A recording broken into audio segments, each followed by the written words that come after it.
Congratulation তাইজুলকে। আসলে 249 wicket হয়েছে, সাকিবের 246 ছিল।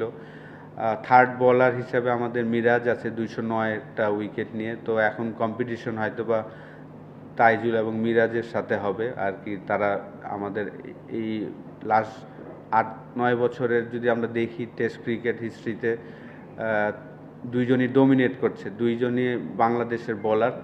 এবং হাসান মুরাদের ডেবু হয়েছে, লাস্ট 2টা ম্যাচ খেললো এবং অনেক দিন ধরেই কিন্তু আসলে সিলেক্টররা এবং ম্যানেজমেন্ট তাকে কিন্তু টিমের সাথে রাখছেন রেগুলার। তো হাসান মুরাদ কন্টিনিউ ডোমেস্টিক ক্রিকেটে ভালো বল করে যাচ্ছিলেন বলেই তাকে এই উপহারটা দেওয়া হয়েছে এবং সে ভালো করেছেন। আমি আশা করব যে যখনই অপরচুনিটি আসবে হাসান মুরাদও তার বেস্টটা দেওয়ার চেষ্টা করবেন। তো কম্পিটিশন তাইজুলের জন্য কিন্তু মিরাজ